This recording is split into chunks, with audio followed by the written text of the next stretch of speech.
up, everybody? It's the Rottweiler Patriots. I'm Vegas.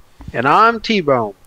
And we're coming at you with another video today where we're going to be doing our conference championship predictions. We're down to the final four teams. Winner of this week's games will win their respective conferences and move on to the Super Bowl. Last week, we both had the exact same picks and both finished 3-1, so that'll bring my score up to 171 and 111, and T-Bone's score up to 170 and 112. So I retain a one-game lead with 3 games to go. And with that being said, let's jump right into it with the first of 2 matchups happening this weekend, being the Baltimore Ravens hosting the Kansas City Chiefs. The Ravens dominated the Houston Texans in the second half of their game. Credit to Houston, had a strong game plan coming in, held it close in the first half, but Baltimore adjusted really well and were just too much for an admittedly inferior Texans team. A Texans team we didn't think would make it that as far as they did. So a lot of credit to Houston for everything they have. They have nothing to be ashamed of. They had a great season, far exceeded expectations, have their QB for the future, have one of the best coaches, should win Coach of the Year with the performance that he's put on this year. DeMeco Ryan, first-year head coach out of Houston, already deserving Coach of the Year. He's just done a great job with that team. And Houston put up a fight in the first half, but again, Baltimore, just too much firepower on both sides of the ball. Defense was really able to smother the Texans. Only 3 points for the Texans offense. The Texans touchdown came on a punt return. So the Ravens defense completely smothered what had been a pretty electric Texans offense that had put up a whole bunch of points on the Browns the previous week. You know, in a Browns defense that was the strength of their team. So you saw the Ravens defense able to smother one of the best offenses that just had one of their best performances of the season against one of the league's best defenses. And then you saw the Ravens offense come out in the second half and really ball. And, you know, I think part of the first half was, hey, we've been off a couple of weeks. Let's try to figure ourselves out again, regain our footing. And then come second half, they were coming out swinging full force. It was an excellent performance by this team, and it should set them up well to head into this one against Kansas City. And the Chiefs are coming off of another playoff win over the Buffalo Bills. My, oh my. Bills lose a heartbreaker. When it felt like they should have won. Josh Allen doing everything he can to will his team to victory. He was better than Mahomes in this game. People be like, Allen, Mahomes, who's better? Da, da, da. Josh Allen 100% played better than Patrick Mahomes in this game. Patrick Mahomes did the bare minimum. The Chiefs' run game helped out a lot, and quite frankly, Andy Reid. I watched the Chiefs-Bills game, and I just sat there going, how good of a coach is Andy Reid? The Chiefs' success this year is built off of that. And, of course, their defense, which was able to, you know, generate some pressure, make life tough for Josh Allen. I mean, Josh Allen had to make some incredible plays just to get touchdowns. Like, only touchdown that one Chiefs corner has given up all year was a freak play by Josh Allen. That's what it took for Allen, and he did it. He did everything that he needed to do to put his team in a position to win the game, besides not hitting Diggs on a check down and instead trying to force a deep ball. That's about it. You know, and had Diggs caught the perfect pass that Josh Allen had thrown him earlier in the drive that would have been for a touchdown, they're not in that situation. Tyler Bass, I feel really, really bad for. I don't think that kick... Obviously, you want a guy to make a kick, but I don't think that kick is as much on him as a lot of people are saying, largely because that wind is just brutal. And if you look at the flags on the goalposts that he was facing, they really were not moving. Like, they were pretty close to being right up against the pole. Now, if you look at you can see in the camera angle, you actually saw the ones behind him, those were moving pretty good. But from his vantage point, the field goal that he's kicking towards, the little red flag on the top of the goalpost isn't really moving that much, so in his mind, there isn't that much wind, so he kicks it as if there's only a little bit of wind, and then a big gust of wind just grabs it and drags it wide right. I'm sure those words will forever haunt Buffalo Bill fans. So, Chiefs definitely got a little lucky in that respect, cause especially, again, since Josh Allen played such a great game, but the Chiefs' defense did enough. Our offense, I mean, ground game had a big day. Isaiah Pacheco was very necessary to this victory. Travis Kelce didn't do that much. Bills' defense did a good job of eliminating him for the most part. He did a few things, but it wasn't crazy. The Chiefs, I don't know. Their offense didn't impress me that much, even though they did have a pretty good second half, and obviously, beat Buffalo. That's why they're here. Mahomes didn't really impress me that much either. Mahomes very much did what he needed to do. He didn't play poorly by any stretch of the imagination. Mahomes, at bare minimum, he played good. But I don't know if he played much better than good. He didn't wow me. He didn't... Mahomes this year in general has not been as good as he normally has been. And so... And, like, this week I think showed it. What I saw was Andy Reid. This game, the Chiefs' offensive success this week had Andy Reid's fingerprints all over it. And I watched the Chiefs for years, wanting them to lose, because I'm a Patriot fan. I don't want the Chiefs to be the next dynasty. I don't want anyone to be the next dynasty except for the New England Patriots. I also have just gotten really, really annoyed with Mahomes foamers who are already trying to crown him the greatest of all time over Tom Brady, who beat him multiple times in the playoffs in his 40s. So I don't know what is up with people there. It's very irritating. So I have nothing against Mahomes himself. I have a problem with a lot of people around him, though. But I digress. I watch the Chiefs every year, and I just see how good of a coach Andy Reid is, and how he prepares his team and everything that he does. He schemes everything so beautifully, and so and it creates success for this team. And he doesn't get, I think, enough credit. I think Mahomes gets more credit than he deserves. I think Reid doesn't get enough credit for everything he does for this Chiefs team. And if the Chiefs are going to want to beat the Baltimore Ravens, it's going to have to be through the magic of Andy Reid. And I think Mahomes is also going to have to step up.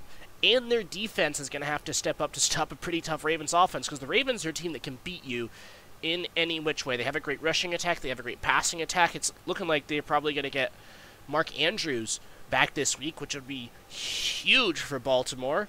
So, with this one being in Baltimore, you definitely have that home field advantage for the Ravens. The Ravens also are just better built as a team.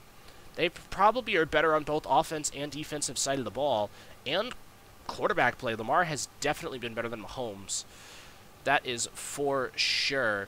So, a lot to look at with this one. A lot to be excited about. It could be a very fun game. Obviously, with the Chiefs having Andy Reid and Patrick Mahomes, they're always going to have the chance, especially with what Reid is able to do. I swear to God, it is just so annoying watching guys get schemed wide open. And just the whole fluidity of it and everything, it just irks me as someone who really does not want to see the Chiefs win. So this, though, conference championship, almost always a fun one. This should be a pretty good one. T-Bone, your thoughts? Vegas, you said most of my thoughts, really, I guess, to touch up on the divisional game with Chiefs and Bills. Bills offense was absolutely the key point there, and by that I mean Josh Allen. There was a couple times they tried to force the deep pass, but it was not overall. It was not Josh Allen's fault. This loss was not on Allen. Um, I saw they tried the fake punt with Damar Hamlin. I'm just gonna leave that there. Just I don't know why you would do that. So I will make a little side note on that.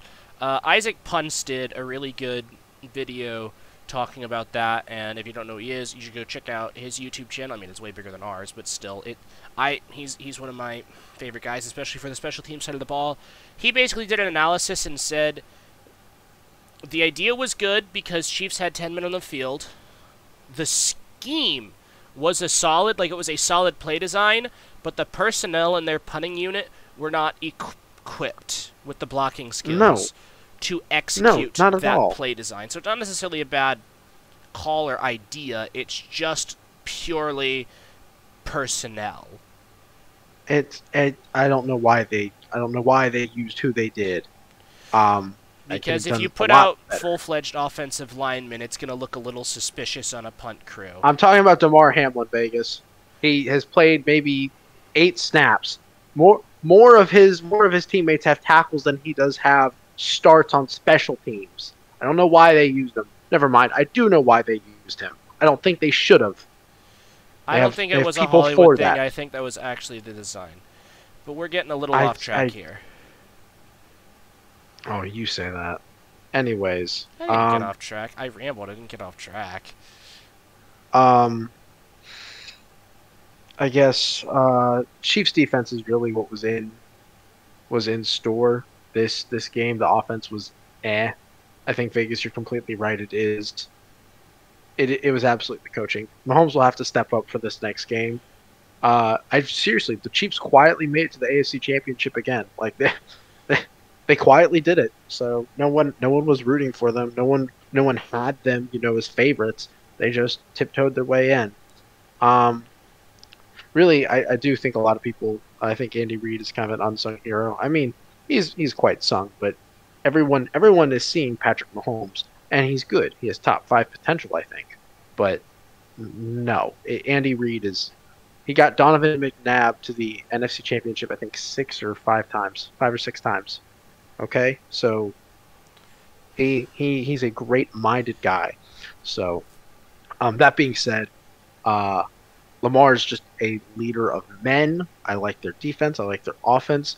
I think their special teams is better because you have one of the GOATs, Justin Tucker. So yeah, I've got the Ravens on this one. I think this could be a very good game, but with how the Chiefs' offense has been playing, I don't think they're going to be able to rely on it. I think Roquan Smith is going to have some fun. So yeah, I've got the Ravens winning this one. I also have the Baltimore Ravens winning. One of the great things about the Baltimore Ravens this year has been John Harbaugh. We talked about the edge that Andy Reid gives the Chiefs, and Andy Reid right now is probably the best coach in the league. And so, especially with some of the performances he's been putting on in the past few years, again, a big reason why they beat the Eagles in the Super Bowl was his coaching in last year. But John Harbaugh has done a brilliant job coaching this team this year, and so I think he's going to be able to take away some of that edge. And with the Ravens just being a better-built squad overall, I think that they're going to be able to get the job done. Even though, just knowing the Chiefs, it's going to be a tall task. It's going to be a tall task for both teams to win this one, and I can see both very easily being up to the task, but I think the Ravens are up to it a little bit more.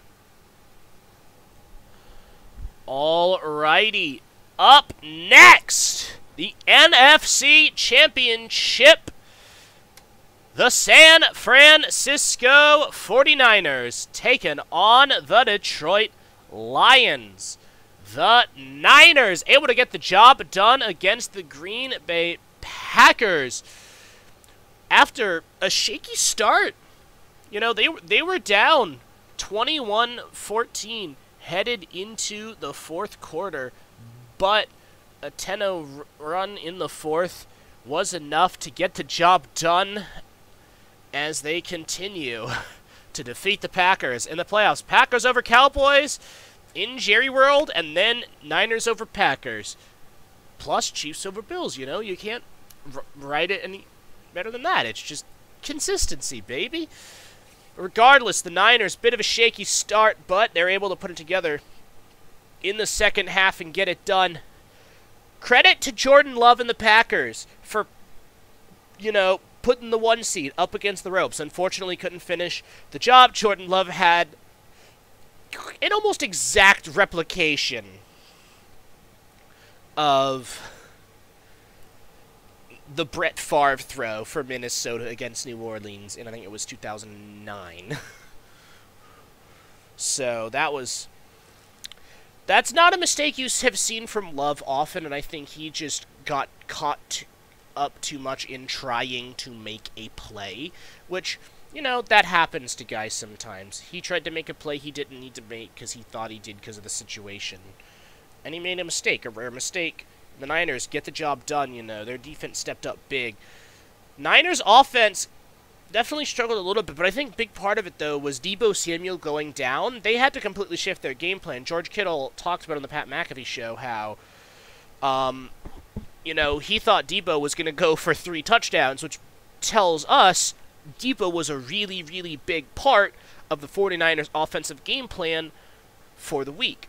And with him going down on, like, the second play, you have to completely reshift your game plan on the spot.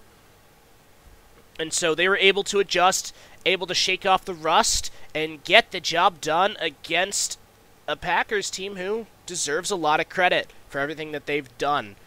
They have nothing to hang their head over. Full credit to Green Bay. Congratulations on an excellent season, and congratulations on, yet again, finding another excellent quarterback. But if the Niners want to move on to the Super Bowl, they're going to have to take on these Detroit Lions. The Lions played a great game against the Tampa Bay Buccaneers. Jared Goff had maybe his best game of the entire season as they were able to get the job done against a high-flying Buccaneers team. And Baker Mayfield looked pretty good in this one. Obviously, interception at the end. Tried to force a play that he didn't need to make, you know. I mean, no one was open on the play, and he was just kind of scrambling. 2-minute drill down, and you got to get a touchdown now. I understand what was up with Baker and why he made the throw, even though he should have just thrown it away. Same situation as Jordan Love. But the Buccaneers put up a good fight against the Lions. A little bit better of a fight than I was anticipating. So full credit to Tampa Bay. I think they overperformed this year. Baker Mayfield has found a home. If Mike Evans and Baker stay, the Buccaneers are going to be a problem for that division, even if the Falcons end up with Bill Belichick and a good quality quarterback, whether through the draft or through free agency such as Kirk Cousins. Regardless, Lions had to overcome a pretty good Buccaneers team, and they did. Jared Goff, as mentioned before, played excellent. Jahmyr Gibbs looked really, really good. Dan Campbell's done such a great job with this unit. I mean, he's just been brilliant with the way he's coached these guys up, the way he's built them for success. And he's got them here, a place many Lions fans didn't know if they'd ever see, taking on San Francisco. The Lions going to have a tall order. They're going to be going against one of the better defenses in the league, and they're also going to have to defend one of the better offenses. With the Lions, the big weakness for them is their defense. You saw how well Tampa Bay's offense played against this Lions defense. Obviously, they were able to get some pressure on Baker Mayfield, although that's partially due to Tampa Bay's offensive line struggles. They were able to generate pressure, and if you want to win this game, you got to get pressure on Brock Purdy. Force him to make those kind of mistakes. But it's going to be a tall task against a very good 49ers offensive line. The matchup, I think, favors San Francisco just because they're a more complete team, but the Lions have enough offensive firepower. And, you know, their defense is good enough where if they're able to get pressure, they'll be able to slow down Brock Purdy. But it should be a really, really fun one in Santa Clara. T-Bone, your thoughts? It definitely does favor the 49ers, but that being said, this one I think could actually swing either way, depending on how the 49ers play and how the Lions play and just really what goes on. The Lions have not let someone rush over 60 yards. And then Christian McCaffrey has rushed over 70 yards 12 times, including the playoffs. So, a lot to be said here. Both sides got a good offense, good defense. Obviously, the better team is the 49ers. But that being said, the Lions are no slouch either. And if the 49ers, obviously, they'll have. Do you say if Debo's coming back or no? I was looking at Debo, Yeah. and it's unknown. It's questionable right now. It's Okay. getting better, but he didn't practice today, so. Okay. So if Debo's in, obviously it's going to favor them. Debo out and how the 49ers played. Though Brock Purdy did put down a nice drive on that last, go ahead touchdown drive um, last week, I fully think the Lions could win this. And I'm going to go for the upset. I'm going to say for the first time in franchise history, the Lions are going to win the NFC Championship and go to the Super Bowl. Lock it in. I believe in Motor City Dan, baby. I have the San Francisco 49ers getting the W, and don't sit here and pretend that you picking the Lions isn't you knowing that you're losing to me and need a win. I've had them actually. Funny enough, I've decided for them for weeks now. Actually, weeks before they even made the playoffs. For weeks, I've had them. That's not true because you put San Francisco going to the Super Bowl in your bracket from That's so 2 funny. weeks ago. That video is going to be taken down soon. You know that? For what reason? What are you plotting? What are you plotting? You know, on the reporting buttons, you can choose the "I just don't like it." Is that actually a thing? Yeah. Oh yeah. Straight up. Oh, They've my added goodness. "I just don't like it." That's wild. I just don't like it. No. But this is one that I had to think about long and hard, because quite frankly, these two teams feel very, very evenly matched to me. Oh, for sure. Especially sure. especially with Brock Purdy, Brock Purdy's been a topic of conversation. Oh, people are complaining about all this disrespect, this, that. I'm gonna be honest, Brock didn't have his best game. Brock showed up in the clutch when he was needed most, yes. But over the course of the game itself, he was not that good. And some of his mistakes were a big reason why Green Bay were in the game to begin with, or really winning. Brock wasn't that good. And again, I think part of it plays into the Debo thing. I think part of it plays into the Russ thing. They also got some pressure on him, So, but I've been trying to think about this game and, Yeah. who do I think is going to have the edge? Yeah. And the Lions' offense, I dare say, is probably better than San Francisco's. Especially the way they're playing right now. Oh my, that is scandalous to say. But now if Purdy plays his best football, the 49ers will win this game easily. If Purdy plays like he did last week, it's going to be a very tight game, and I would give the edge to the Lions. But Exactly. I think Purdy's going to play better than last week, but I don't think he's going to play at his best. So that makes this a pretty 50-50. I think the Niners' defense being a little better than the Lions, I think that's going to make the difference. Yeah. I think they're going to get the stop that they need. And, when you have superstars like Christian McCaffrey, like George Kittle, like Brandon Ayuk, you don't even have to have Debo Samuel to have a good day on offense. You're able to game plan knowing, Samuel's not going to be in there. You don't have to make that mid-game adjustment they did last week. And you don't have, you don't get that shock. So I think, given those factors, that San Francisco is going to squeak this one out. But my oh my, does this feel like it's going to be a really, really close one. Yes, of course. Yeah. Looking forward to it. And I think no matter who makes the Super Bowl, unless it's the Chiefs, screw you, Chiefs, it should be a fun Super Bowl. Now, if we're going to go based off of the logo conspiracy theories, it's going to be Niners-Ravens, which I have, but, I actually do find it funny how the two best teams ended up being Niners. People saw the logo before the season, Niners-Ravens, and then they ended up being the two best teams in the league. I do think it's a little funny. But regardless, 3 games to go, lots to look forward to. Please be sure to leave your thoughts down in the comments below. We would love to hear what you all have to say. And that is going to do it for us today. Thank you all so very much for watching. Please be sure to hit the like button. Please be sure to subscribe. And we will see you all in the next video.